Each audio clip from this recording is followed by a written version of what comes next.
Thank you for joining us for the 2-minute drills. He's Bishop Amat. I'm Charter Oak. And we can be talking about none other than Bishop Amat hosting Charter Oak on Friday. Yeah, there you go, Freddie. Well, gee. How do I look, Aaron? Am I ready to go? Fred's pick is in. He just went Corso. Fred's pick is in. All right. We're having fun with it because last year, Freddie, this was pure intensity when Bishop Amat took on Charter Oak at Charter Oak High School. I had Charter Oak. You had Bishop Amat. Right. Bishop Amat had the game won at halftime, up 30-7. This year, the teams don't come in on quite the same level of sexiness, and the reason is because Charter Oak has lost 2 close games to start the season. They are 0-2 coming into Kiefer on Friday night. Bishop Amat, we thought would be 3-0 coming into this game, but they tripped up last week against Rancho Cucamonga, and they are 2-1. Yeah, if you remember this game last year, the electricity before the game, during the game, I remember I was there an hour early. There was a line around the fence to get in. Yeah. It was absolutely amazing being at that game last year. And Aaron, I understand. I mean, you got an 0-2 team, you got a 2-1 team, but when I look at both of these teams, both of these teams could have very easily won all of their games. Both of them could have very easily lost all of their games. You look at Bishop Amat, they really had to rally in week 1 to beat Santa Margarita. They really had to hold off Chino Hills before losing to Cucamonga. Charter Oak, their first game against Roosevelt, I mean, they lose that game in overtime. They really should have won it. They could have won it with an extra point. And then last week, they lose by 3 points in a game that went back and forth to Los Alamitos. So I would throw the records aside. These are 2 great teams, and what I like about them is they have the 2 best quarterbacks in the Valley, in my opinion, and Corey Brown and Koa Haynes. And these guys have been terrific for their teams. They both were the quarterbacks last year in this game. They have that year of experience. 2 explosive offenses. I really see it. I don't know. Both of these defenses haven't been great stopping a lot of people this year, and they played good teams. I don't know how that's going to change on Friday night. If you're going there, and I know you're covering the game, and you're looking for a game to end at 9:45 or 10 o'clock, it's not going to happen. This is probably one of those 10:15, 10:30 specials where these teams are both going to throw it. There's going to be a lot of hurry-up offense on both sides, and it's going to be a track meet, Aaron. And, I'm sure Charter Oak would take that out. Yeah, only 14 points last year. Well, I think the key for Charter Oak, and you let me know if you disagree, is staying in this game early. I mean, if you remember last year, Bishop Amat punched him in the mouth. They got out to the big lead, and Charter Oak started to come back later in the game, but they fell too far behind.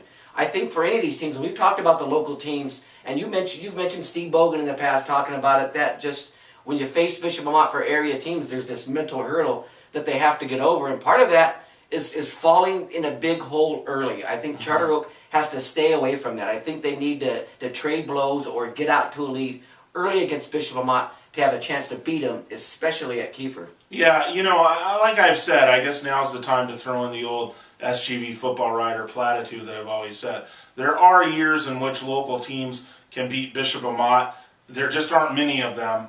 And it always seems to be that the team that you think might beat Bishop Amat, maybe a West Covina from a few years ago or a Los Altos back in 2003, they're never playing, right? So it's like important that Charter Oak and Bishop Amat continue their series, or other teams play Bishop Amat and that series continues year in, year out, and maybe that year would come along where one of these teams would actually beat them. But that doesn't seem to happen, and sadly, Freddie, from what I understand, I can't get really a clear answer either way here. This looks like the last time Charter Oak and Amat are playing for a while, so this was a 1-1 that the fans certainly enjoy, and the media certainly enjoys, but we may not be seeing it for a while, and it looks like Amat's going to go on to have some pretty nice teams here in the Pac-5 this year and going forward, and now Charter Oak, when they go back to the Southeast Division, they're probably going to have some nice playoff runs again, where it's semifinals, finals type things. And it's too bad if the series doesn't continue, because, like we said, this is the game. You got an 0-2 team against a 2-1, and this is going to generate more buzz than any other non-league game. Do you think so, really? I absolutely do. Even though the record's, I don't feel the same hype that I did last year. Yeah. Like I said, Charter Oak's still a very good football team. You could look at their record and say, both those games, like I said, were winnable. No, it doesn't have the hype as last year, Aaron, because that was the they were first both time, undefeated, right? But it was also the first time they were meeting in a long time, so you had that Right. anticipation. Right. I still think you're going to show up at Kiefer on Friday. There's going to be a lot of people there. You're going to see a lot of people from Charter Oak. Right. Well, you would hope so. But here's the bad news for Charter Oak. Bishop Amat threw out its crap game last week. They were a turnover-laden wreck. I'm going to say it. They gave the game away against Rancho Cucamonga. Kudos to the Cougars for winning that game. But Amat gift-wrapped it for them. You're not going to see Amat do that for the second straight time. I think you're going to get a much tighter performance from them. I think you'll get more emphasis on the running game and Anthony Camargo. Mm-hmm. Charter Oak, I think, will make some big plays here and there. But overall, I think Amat pulls away in this game and wins rather easily. What do you think? Yeah. When you look at the opponents that these teams have played, I mean, granted, Charter Oak has played good teams. Roosevelt, Right. Los Alamitos. Not great teams. This isn't Right. Santa Margarita. This isn't even Chino Hills. Mm-hmm. And they've given up some points. This Amat offense is shown. I don't think there's anyone, I mean, until we get later on down in the year when they start playing teams in their league, in their division, I don't think a team like Charter Oak is going to stop this offense from scoring. Mm-hmm. I think Amat has, they can score on almost every series, where I'm not sure if Charter Oak could do that. Maybe they can. I mean, Corey Brown's a great quarterback. They're going to throw the ball a lot. And the one thing Bishop Amat's defense has done, they give up big plays. I mean, they may stop a couple of runs. They may look like they're getting after you, and then they give up that one big play that kind of changes the game or changes the momentum. Those things can happen against a team like Charter Oak. And the turnovers. Amat's a little more riskier than they've been in the past with Koa Haynes back there. And sometimes they will turn it over. I mean, those little things just change games. You saw it with Rancho Cucamonga last week, where 3 turnovers in the first quarter. They're down 21-3, just like that, and have to battle back. And they do. They battle back before halftime. That's how good their offense is. But I kind of agree with you, Aaron, where you have to give the edge to Bishop Amat, especially at Kiefer. They're a little bit more experienced. Their defense, I think, is just a little bit better. But I would not count out Charter Oak just because they're so hungry.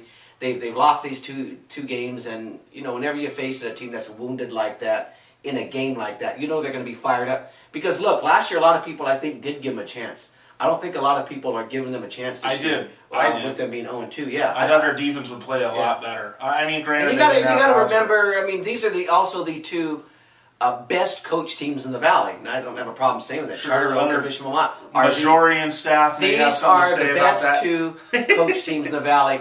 Majority's a great, but I'm talking about the East Valley. I'm talking about head coach all the way. You go all the way down their staff. Well, Lou Farrar has 5 rings, so I mean. Yeah, no, I know. Yeah, I know. Yeah, Charter Oak's great coaching staff, and Amat has Haggerty and 2 former Amat as head coaches. When Charter Oaks comes back to the Valley next year when they get in the league, the West Covinas, the Monrovias, these teams that we all think kind of took ownership of this area. Goodbye. We'll see, because Lou Farrar told me the Charter Oak freshman team, smallest numbers in recent memory, 40-something players where they used to carry 80 or 70. Yeah. He said there's actually been a little bit of a demographic shift, a population shift at the school. They just don't have as many students as they had before. Last year's freshman team obviously is very good. Charter Oak will have a great showing the next 2 years after this season in the Southeast. Yeah. But for now, this doesn't look like the Charter Oak team as good as the one last year or the year before. They'll have a good game plan. They'll give a good effort. They'll make some plays. But overall, Bishop Amat, top to bottom, I think just too much for the Chargers in this game. But the good news is neither one of these teams has played their best football of the season yet. And you will see that maybe Friday night, but certainly going toward November and into the bigger games of the year. Anyways, Freddie will be out there. At least we're hoping for a little while. You should be, right? Yeah. Mike the cousin will be out there. I'll be out there. Trying not to catch another grass allergy. After this week, Freddie, no more grass allergies. I don't know, man. It's something that happened in my 30s. Jesus. It's something that happened when I got fatter. Okay, no more grass games for me after this week. But for this week, I'm willing to take one for the team and check out these two Valley stalwarts and Titans go at it. Should be great. Charter Oak at Kiefer against Bishop Amat Friday night. Get out there. Be sure to yell at Fred and I when you see us.